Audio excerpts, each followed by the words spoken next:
자, 오늘 은혜 받으실 하나님의 말씀은 이사야서 9장 6절 말씀입니다. 이사야서 9장 6절 말씀을 다 같이 합독하도록 하겠습니다. 시작.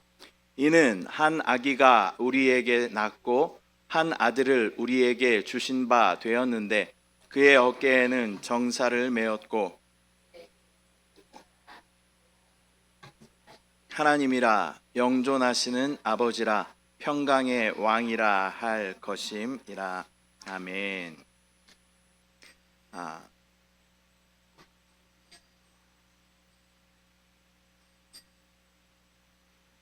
자, 이제 배를 치면 저는 그만해야 되는 줄 알고 그만할 수 있습니다. 그러니까 애들 배를 안 칠 수 있도록 잘 해주시기 바랍니다. 저는 오늘 본문의 말씀을 가지고 성육신의 의미라는 제목으로 하나님 말씀 나누도록 하겠습니다. 원래 우리 주님이 태어나신 그 정확한 날짜는 누구도 알 수 없습니다. 초기 기독교에서는요, 1월 1일 또 1월 3일, 3월 27일 등 여러 날짜가 논의되었습니다. 그런데 3, 4세기 무렵부터는 12월 25일을 공식적인 성탄절로 정해서 기념하고 있습니다. 그래서 12월 25일은요, 당시 이스라엘을 지배하고 있었던 로마의 동지와 관련이 되어 있으며 또 로마의 태양신 솔 인빅투스를 숭배하던 그런 이교도 축제일이었습니다. 그런데 기독교가 이 축제일을 흡수해서 예수의 빛이 세상에 온 날로 상징화해서 정해진 그러한 날짜입니다. 어떤 분들은요, 예수님께서 태어나신 정확한 날짜가 아닌데 왜 그 날을 또 이교도의 축제일을 성탄절로 지키는 것이 합당하지 않다 이렇게 이야기하는 분들도 있습니다. 그런데요, 날짜가 중요하다기보다는요, 주님께서 이 땅 가운데 오셨다라는 것이 중요한 것이죠. 누구도 주님이 오신 날을 우리가 잘 알 수 없기 때문에 그 날을 한 날을 정해서 우리가 주님 오신 성탄절로 이렇게 지키고 있는 것입니다. 주님은 구약의 예언대로 이 땅에 육신을 입고 오셨고 또 낮고 천한 모습으로 베들레헴의 한 마구간에서 또 말구유에서 인생을 시작하십니다. 이 성탄절은 단순히 예수님께서 태어나신 그러한 날이기보다는 성탄은 하나님께서 하나님 자신을 또 가장 비밀스럽고 분명하게 나타내신 귀한 날인 줄 믿습니다. 요한복음 1장 14절 말씀 함께 합독합니다. 시작. 말씀이 육신이 되어 우리 가운데 거하심에 우리가 그의 영광을 보니 아버지의 독생자의 영광이요 은혜와 진리가 충만하더라. 아멘. 하나님은 말씀으로 천지를 창조하셨지만 하나님의 구원의 때에는 말씀이 육신이 되어서 사람들 가운데 오시게 되었습니다. 이사야 선지자는 예수님보다 한 700년 전에 그러한 사람인데요, 주님 태어나시기 수백 년 전에 이미 이렇게 예언하고 있는 것입니다. 한 아기가 우리에게 낳고 또 한 아들을 우리에게 주신 바 되었다라고 말씀하고 있는 것입니다. 이 말씀에는요, 놀라운 그러한 역설들이 담겨 있는데요, 이 말씀을 한번 보면 그분은 아기이지만 또한 뒤에 보면 전능하신 하나님이다라고 말씀하고 있습니다. 또한 그분은 한 아들이지만 또한 영존하시는 아버지다라고 말씀하고 있습니다. 또한 그분은 이 마구간에서 낮고 천한 그러한 모습으로 오셨지만 그분은 또한 평강의 왕이다라고 말씀하시는 줄 믿습니다. 이것이 바로 오늘 우리가 함께 나누고 있는 이 성육신의 놀라운 신비인 줄 믿습니다. 1세기 당시에는요, 예수님의 성육신을 인정하지 않는 많은 그러한 흐름들이 가르침들이 있었습니다. 그러나 이것을 인정하지 않으면요, 예수 그리스도의 십자가도 무효가 되는 것이고 예수 그리스도의 부활의 사건도 무효가 되는 것입니다. 그래서 예수님께서 육신을 입고 이 땅 가운데 오셨다라는 것이 믿음의 시작인 줄 믿습니다. 저와 여러분은 예수님께서 육신을 입고 이 땅 가운데 오신 것을 믿는 그리스도인들인 줄 믿습니다. 먼저 성육신의 의미를 살펴보면요, 성육신은요, 하나님과 사람의 연합을 의미하는 것입니다. 먼저 그 이름을 우리가 살펴보면 임마누엘이라는 이름을 우리가 알고 있지 않습니까? 그 연합의 이름이 바로 임마누엘이라는 이름에서 나타나는 줄 믿습니다. 이 임마누엘이라는 이름은요, 이사야서에서 2번 기록하고 있고 또 마태복음에 1번 기록되어져 있는 그러한 이름입니다. 임마누엘이라는 이름은 하나님이 인간의 육신을 입고 우리 가운데 오셨다라는 것을 의미하는 것입니다. 마태복음은 예수님의 탄생을 이렇게 설명하고 있습니다. 함께 합독하겠습니다. 시작. 보라, 처녀가 잉태하여 아들을 낳을 것이요 그의 이름은 임마누엘이라 하리라 하셨으니 이를 번역한즉 하나님이 우리와 함께 계시다 함이라. 아멘. 오늘의 말씀에서는 임마누엘의 뜻을 정확하게 말씀해 주고 있습니다. 하나님이 우리와 함께 계신다, 그런 의미를 가지고 있는 것입니다. 구약의 하나님께서는요, 구름 기둥과 불 기둥으로 역사하셨고 또 성막과 성전 가운데 계시는 그러한 하나님이었습니다. 그러나 신약의 하나님은 이제 사람의 몸을 입고 우리 가운데 오신 분이십니다. 하나님이 멀리 계신 분이 아니라 우리와 함께 먹고 또 함께 울고 또 함께 걸으셨던 그러한 하나님으로 우리 가운데 오신 줄 믿습니다. 또한 성육신이 하나님과 사람의 온전한 연합이다라는 그러한 두 번째 의미는 하나님께서 그 아들 안에 함께 계신다라는 것입니다. 이 삼위일체는 굉장히 신비롭죠. 세 분이신데 한 분이에요. 이분들을 구분할 수는 있지만 나눌 수는 없는 거예요.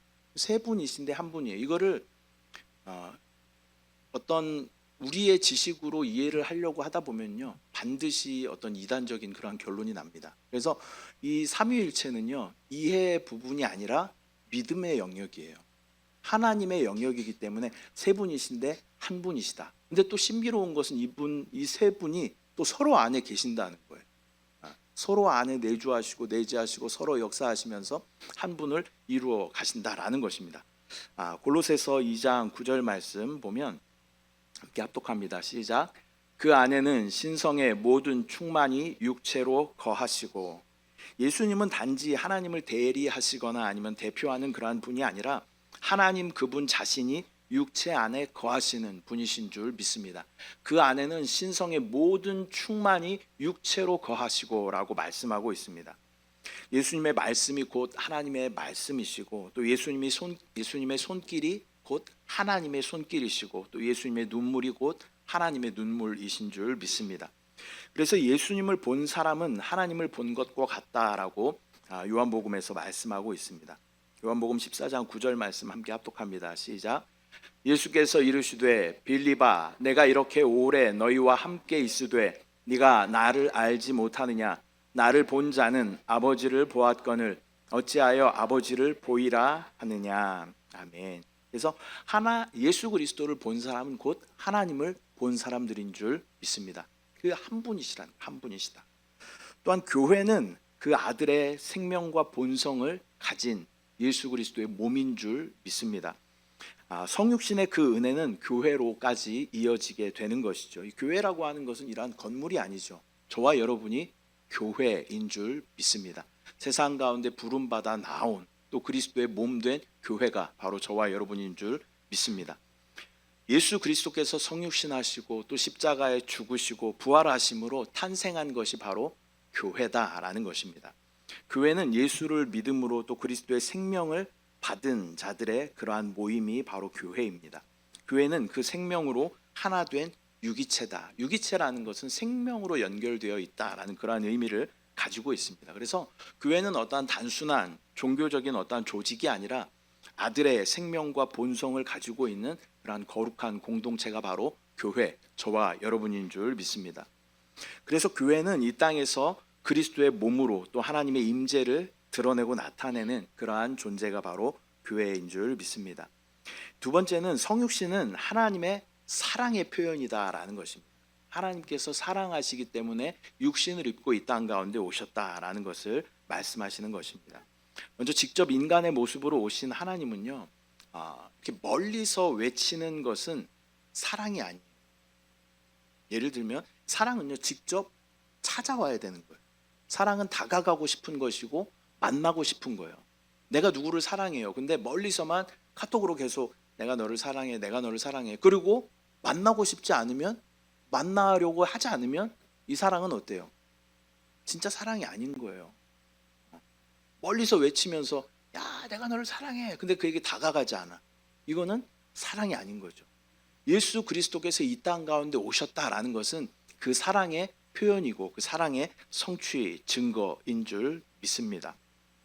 사랑한다면 함께 하고 싶고 또 다가오게 되는 것입니다. 하나님은 하나님 대신에 뭐 천사를 보내신다거나 아니면 말씀만 우리 가운데 던져 주시는 분이 아니라 친히 인간의 모습을 가지시고 또 이 땅 가운데 오신 성육신하신 하나님이신 줄 믿습니다. 이것이 성육신이 바로 사랑이라는 결정적인 그러한 증거가 되는 것입니다. 사랑하기 때문에 이 땅 가운데 오셨다는 것. 저와 여러분을 만나고 싶으셔서 그 하나님이신 그분이 이 땅 가운데 육신을 입고 오셨다라는 것입니다. 또한 그분이 죽으시고 부활하신 후에 저와 여러분을 고아와 같이 버려두지 않으시고 또 하나님 그 실제이신 성령을 우리 가운데 보내주심으로 말미암아 또 그 사랑을 확증하여 주신 줄 믿습니다. 그 사랑의 확증은요, 저와 여러분 안에 계신 성령이신 줄 믿습니다. 여러분 안에 성령이 함께 하시는 것이 믿어지십니까? 믿어지는 표정인 거죠? 믿어지십니까? 여러분 안에 성령이 함께 하시는 게 믿어지셔요? 우리가 주 예수 그리스도를 마음으로 믿고 입으로 시인하면요, 그분이 우리 가운데 오셔요. 실제로 저와 여러분 가운데 함께 하셔요. 세상 끝날까지 함께 하신다라고 약속하여 주셨어요. 이것을 믿는 것이 믿음인 줄 믿습니다. 하나님은 예전엔 그런 말 많이 썼어요. 구만리 장천에 계시는 하나님이 아니라 저와 여러분과 가장 친밀하고 심지어 우리 안에 오신 분이신 줄 믿습니다. 사랑한다면 다가가는 것이고 사랑한다면 함께하는 것입니다. 우리 안에 오신 성령이 그 사랑의 확증인 줄 믿습니다. 또한 예수님의 삶은 그 하나님의 마음을 우리 가운데, 그 사랑하는 마음을 우리 가운데 열어 보여주신 그러한 삶인 줄 믿습니다. 예수님께서 이 땅 가운데 사역하신 것들을 보면요, 하나님의 그 사랑의 마음들이 여러 군데 드러나 있습니다. 몇 가지만 살펴보면, 먼저는 문둥병자를 고치신 그러한 사건이 복음서에 또 기록되어져 있는데, 마태복음 8장 2절 3절 말씀 함께 합독합니다. 시작. 한 나병 환자가 나와 저를 깨끗하게 하실 수 있나이다 하거늘 예수께서 손을 내밀어 그에게 대시며 이르시되 내가 원하노니 깨끗함을 받으라 하시니 즉시 그의 나병이 깨끗하여진지라. 아멘. 그 당시 문둥병자는요, 이 사람들이 보면 막 돌을 던지고 가까이 오지 못하게 그렇게 멀리했던, 격리했던 그러한 사람들이었습니다. 당시 문둥병, 즉 나병, 요즘에는 한센병 이렇게 이야기하는데요, 이러한 사람들은 이 모임 가운데 함께할 수 없었어요. 그래서 격리되고 떨어져 있어야 하는 그러한 부정한 그러한 병이었습니다. 전염병이죠. 그러나 주님은 그에게, 문둥병자에게 손을 대시며 또 함께 대화하고 치유하여 주시는 주님을 우리는 보게 됩니다. 저와 여러분도 우리가 육체적으로 문둥병에 걸리지는 않았지만 죄로 인하여서 부정한 자이고 또한 병든 그러한 사람이었습니다. 그래서 주님과 도저히 함께할 수 없는 그러한 우리의 상태였지만 주님은 그런 저와 여러분 가운데 찾아와 주시고 또 우리에게 손을 대시며 우리를 고쳐주신 사랑의 주님이신 줄 믿습니다. 우리가 어떠한 자격이 있어서 저와 여러분을 구원하여 주신 게 아니에요. 어떤 우리가 조건에 합당하기 때문에 저와 여러분을 구원하여 주신 게 아니에요. 저와 여러분의 죄를 사하여 주신 게 아니에요. 그 하나님의 놀라운 은혜로 우리 가운데 오시고 먼저 손 내밀어 주시고 우리를 치유하여 주시고 죄 사함을 허락하여 주신 줄 믿습니다. 또한 성경에 보면 가늠한 여인이 현장에서 붙잡혀서 사람들 앞에 끌려 나오게 됩니다. 요한복음 8장 10절에 이 이야기가 이렇게 기록되어져 있습니다. 함께 합독합니다. 시작. 예수께서 일어나사 여자 외에 아무도 없는 것을 보시고 이르시되 여자여 너를 고발하던 그들이 어디 있느냐? 너를 정죄한 자가 없느냐? 대답하되 주여 없나이다. 예수께서 이르시되 나도 너를 정죄하지 아니하노니 가서 다시는 죄를 범하지 말라 하시니라. 아멘. 오늘 본문을 보면 이 돌을 들고 그 여인을 치려 했던 군중들이 이제 다 물러갔습니다. 그리고 오직 그 여인과 주님만 그 장소에 남게 되었습니다. 이때 예수님은 여인에게 이렇게 말씀하시는 거죠. 나도 너를 정죄하지 아니하노니 가서 다시는 죄를 범하지 말라. 이 장면에서 우리는 또 하나님의 그 사랑의 마음을 볼 수 있는 것입니다. 하나님은 죄는 미워하셔요. 그러나 죄인을 포기하지 않으신다라는 것을 우리는 믿어야 합니다. 이게 저와 여러분이 증인이에요. 저와 여러분이 죄 가운데 살았죠. 예. 뭐 아무리 뭐 세상적으로 내가 범죄한 경력이 없다라고 할지라도 주님 보시기에 죄는요 그거보다 범위가 훨씬 더 넓어요. 마음으로 지은 것까지 주님께서는 죄다라고 말씀하시고, 우리는 수도 없이 하루에도 몇 번씩 다른 사람들을 뭐 해하고 또 죄를 범하는 그러한 삶을 우리가 살아가고 있죠. 지금도 그렇게 살아가고 있죠. 하나님께서는 우리의 죄를 미워하시지만, 그러나 죄를 지은 죄인인 저와 여러분에 대해서는 끊임없는 긍휼함을 가지고 계신 줄 믿습니다. 성육신은 이런 하나님의 그러한 사랑이 또 말이 아니라 삶으로 증명된 그러한 사건인 줄 믿습니다. 또한 성육신은 하나님의 영광을 표현하는 것인 줄 믿습니다. 이 변화산 사건에서 보면 베드로가 이렇게 예수님의 영광을 보고 이렇게 고백하고 있습니다. 누가복음 9장 32절 33절 말씀 함께 합독합니다. 시작. 베드로와 및 함께 있는 자들이 깊이 졸다가 온전히 깨어나 예수의 영광과 및 함께 선 두 사람을 보더니, 두 사람이 떠날 때에 베드로가 예수께 여짜오되 주여, 우리가 여기 있는 것이 좋사오니 우리가 초막 셋을 짓되 하나는 주를 위하여, 하나는 모세를 위하여, 하나는 엘리야를 위하여 하사이다 하되 자기가 하는 말을 자기도 알지 못하더라. 아멘. 예수님께서 변화되는 그러한 사건이 복음서에 기록되어져 있죠. 그래서 예수님의 용모가 변화되고 또 그 옷이 휘어져서 막 광채가 나는 그러한 사건이 변화산 사건입니다. 그러나 진짜 영광은 그 번쩍거리는 어떤 빛이나 그런 옷에 있기보다는 예수님 자체가 광채이시고 예수님 자체가 빛이신 줄 믿습니다. 그리스도의 존재 자체가 바로 빛이신 줄 믿습니다. 주님은 빛 자체이십니다. 또 주님이 계신 곳에는 모든 어두움은 다 떠나가게 되고 또 생명과 평강이 충만하게 되는 줄 믿습니다. 저와 여러분의 삶 가운데도 마찬가지죠. 저와 여러분은 어두움 가운데 그렇게 살아가고 있는 그러한 존재였습니다. 그러나 완전한 빛이신 예수 그리스도께서 우리 가운데 오심으로 말미암아 모든 어두움은 다 떠나가고, 어두움과 빛은 공존할 수 없어요. 어두운데 빛이 있을 수 없어요. 깜깜한데 빛이 있을 수 없다라는 거예요. 빛이 오는 순간 어두움은 다 사라지게 된다라는 것입니다. 그 빛이신 예수 그리스도께서 우리 가운데 오신 사건이 바로 성육신인 줄 믿습니다. 빛이신 그분이 우리 가운데 오셔서 모든 어두움을 다 밝히시고 어둠 가운데 있었던 저와 여러분을 구원하여 주신 줄 믿습니다. 또한 사도 요한은요, 요한복음에서 말씀이 육신이 되었다라고 그렇게 고백하고 있습니다. 요한복음 1장 14절 말씀 함께 합독합니다. 시작. 말씀이 육신이 되어 우리 가운데 거하심에 우리가 그의 영광을 보니 아버지의 독생자의 영광이요 은혜와 진리가 충만하더라. 아멘. 우리가 그의 영광을 보니라고 사도 요한은 말씀하고 있습니다. 하나님의 영광을 사도 요한은 하늘에서 찾은 것이 아니라 육신을 입고 이 땅 가운데 오신 예수 그리스도가 바로 영광이다라고 말씀하고 있습니다. 예수님은 영광의 주님이신 줄 믿습니다. 또한 사도 바울의 고백을 통해서 우리는 십자가의 영광을 또한 볼 수 있어야 합니다. 갈라디아서 6장 14절 말씀 함께 합독합니다. 시작. 그러나 내게는 우리 주 예수 그리스도의 십자가 외에 결코 자랑할 것이 없으니 그리스도로 말미암아 세상이 나를 대하여 십자가에 못 박히고 내가 또한 세상을 대하여 그러하니라. 아멘.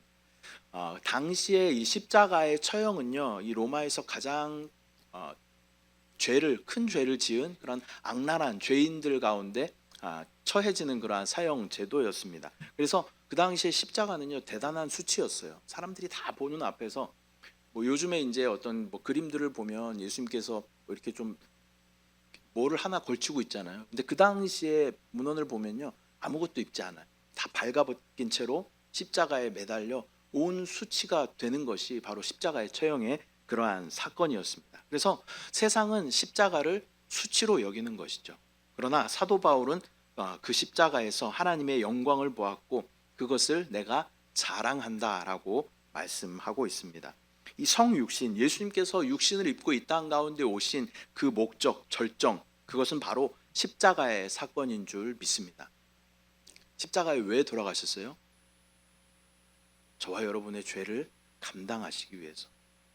그래서 성육신은요, 사실은 깊이 묵상해 보면, 성탄은 우리가 세상에 막 캐롤 소리도 들리고 트리도 장식하고 막 선물도 받고 즐거운 그러한 기쁜 날이지만, 성탄에 대해서 우리가 깊이 묵상해 보면 감사가 더 막 넘쳐나게 되는 것이죠. 예수님께서 이 땅 가운데 오신 목적이 무엇이냐면, 저와 여러분을 위해 십자가에 못 박혀 죽으시기 위하여 이 땅 가운데 오셨다라는, 완전한 사람이셔야만 사람인 우리의 죄를 용서하실 수 있기 때문에 어린아이로 이 땅 가운데 오셨고, 또 완전한 하나님으로 이 땅 가운데 오셨고, 또한 원죄와 자범죄가 없는 완전한 구원자의 조건을 갖추시기 위하여 그분은 이 땅 가운데 동정녀 마리아에게 또 성령으로 잉태돼서 이 땅 가운데 태어나신 줄 믿습니다. 그 예수 그리스도께서 성육신하신 그 절정의 목적이 바로 십자가다라는 것을 우리는 기억하고, 또 그 십자가를 자랑하는, 이 사도 바울이 그렇게 이야기하잖아요. 십자가밖에 자랑할 것이 없다라고 이야기하고 있는 것이죠. 사도 바울은 사실 대단한 사람이에요. 그 사람은 배운 것도 진짜 많고요. 로마 시민권자에다가 가말리엘 문화, 그 당시에 지금으로 치면 거의 하버드 같은 정도에서 공부했던 그러한 사람인 거죠. 또 미국 시민권이 있는 그러한 사람 정도 되는 그 놀라운 사람이 진짜 금수저예요, 금수저. 근데 이 사도 바울이 다른 모든 것들을 다 뭐라 그래요? 뭘로 여긴다고요? 배설물로 여긴다고. 배설물이 뭐예요? 다 쓰레기처럼 여긴다. 네. 그리고 오직 내 안에서 예수 그리스도가 존귀하게 되기를 내가 원한다라고 이야기합니다. 평생 그리고 예수 그리스도를 자랑했던 사람이 사도 바울의 삶인 줄 믿습니다. 그 죽음의 십자가, 수치의 십자가에서 예수 그리스도의 그 구원의 역사를 발견하고, 또 그 십자가를 자랑하는 그러한 삶이 사도 바울의 삶이었는 줄 믿습니다. 저와 여러분은 어떻습니까? 예수님의 그 십자가를 여러분 자랑하십니까? 그 십자가를 자랑하셔야 돼요. 잘 안 되면 막 뭐라도 해야 돼요. 요즘 제가 이제 야구를 좋아하는데 야구 선수를 보면요, 그 전도하는 여러 가지 방법들이 있더라고요. 헬멧에 크게 십자가를 이렇게 그려놓은 선수도 봤고요. 십자가 목걸이 막 금목걸이 엄청 치렁치렁 십자가 이따만한 거 차고 야구하는 선수들도 봤어요. 안 되면 그렇게라도 우리가 자랑해야 돼요. 그래서 막 차에도 이렇게 붙여놓고 다니는 분들 있잖아요. God is love, Jesus is love 이렇게 써놓고 다니는 사람들 있잖아요. 자랑해야 돼요. 저와 여러분이 예수 그리스도를 믿은 지 몇 년 되셨어요? 한 60년 되신 분도 계시고. 몇 년 되셨어요? 네? 몇 개월이요? 20년 몇 개월 되셨겠죠. 저와 여러분이 예수 그리스도를 믿는데 주위의 사람들이 다 예수 믿는 걸 아무도 몰라. 그럼 이건 뭐예요? 우리가 그 십자가를 부끄러워한. 여러분 그 십자가를 자랑하시길 바랍니다. 예수님의 구원은 놀라운 구원이에요. 놀라운 값어치가 있는 그러한 구원이에요. 그 구원을 부끄러워하지 마시고 자랑하는 저와 여러분 되시기를 소망합니다. 저와 여러분이 그 십자가를 자랑할 때 예수 그리스도께서 이 땅 가운데 성육신하신 그 의미와 목적이 이루어지게 되는 줄 믿습니다. 말씀 맺겠습니다. 오늘은 성탄절입니다. 성탄절은 말씀이셨던 주님이 이 땅에 육신을 입고 오신 그러한 사건입니다. 이 성육신은 단지 과거의 그러한 사건이 아니죠. 오늘도 하나님은 교회를 통해서, 우리의 삶을 통해서 이 땅에 임마누엘로 나타나기를 원하십니다. 교회는 아까 뭐라 그랬어요? 그리스도의 몸이다라고 말씀드렸어요. 예수 그리스도는 교회의 머리이셔요. 그 사람을 나타낼 때 이렇게 전체적으로 이렇게 이야기할 때, 이걸 제 이름이 박상준이에요. 박상준을 이야기할 때 여기만 이렇게 봐도 박상준인지 알겠지만 이 전체를 이야기할 때 박상준이라고 이야기하는 거죠. 그래서 우리 모두가 예수 그리스도를 나타내고 그분을 자랑하고 그분을 표현할 때 우리는 그리스도의 몸, 건강한 교회가 되는 줄 믿습니다. 부끄러워하지 마시고 기쁨으로 자랑하시길 바랍니다. 또 많은 사람들이 이렇게 질문하죠. 과연 신이 있는가? 과연 하나님은 살아계시는가? 그렇다면 하나님은 어디 계시는가? 라는 그런 질문들을 합니다. 그런데 저와 여러분 안에 계신 그 성령 하나님께서 그 질문에 해답이 되어야 할 줄 믿습니다. 성령님 우리 가운데 함께 하셔요. 믿지 않는 사람들이 여러분에게 질문할 때 하나님 어디 계셔? 하나님 있으면 보여줘봐 라고 질문했을 때 여러분 당황하지 마시고 내 안에 성령님이 함께 하시고 계신다는 것을 나는 정확하게 믿고 느끼고 있어 라고 말할 수 있는 그러한 믿음을 말해낼 수 있는 저와 여러분들 되시기를 축복합니다. 그 성탄의 기쁨과 감사함으로 또 날마다 주님과 동행하며 주님의 생명을 누릴 뿐만 아니라 또 나누는 그러한 삶이 되시기를 축복합니다. 또한 날마다 성육신하신 주님이 우리 안에 실제로 역사하시며 또 순간순간 우리 가운데 공급하시고 우리 가운데 함께 하시는 분이심을 경험하고 간증하는 저와 여러분들 되시기를 축복합니다. 여러분 안에 성령님이 믿어지셔야 돼요. 그래야 이 4차원의 놀라운 하나님의 그 만유가 우리 가운데 실제가 됩니다. 그 능력이 우리 가운데 실제가 돼요. 근데 우리가 믿음이 없으면 아무리 하나님이 뭐 억만장자이면 뭐예요? 그거에 대한 믿음이 없으면 우리 가운데 아무 능력이 일어나지 않는다는 거예요. 그 하나님의 만유이신 그 능력이 우리 가운데 나타날 수 있는 비결은 바로 우리의 믿음을 사용하는 것이다. 그 믿음을 가지고 주님 앞에 순간순간 반응하는 저와 여러분들 되시기를 축복합니다. 이 시간 기도하겠습니다. 사랑의 주님, 은혜와 사랑을 감사드립니다. 귀한 성탄절을 맞이하여서 또 함께 모여 주님을 찬양하며 예배할 수 있도록 인도하심을 감사합니다. 주님께서 성육신하신 진짜 의미와 목적이 무엇인지 다시 한번 깨달아 알 수 있도록 주여 인도하여 주시고 또 우리와 함께 하시는 주님을 순간순간 만지고 부르고 누릴 수 있도록 주여 역사하여 주시옵소서. 임마누엘 하신 주님을 찬양합니다. 주님을 사랑합니다. 감사드리고 예수님의 이름으로 기도드립니다. 아멘.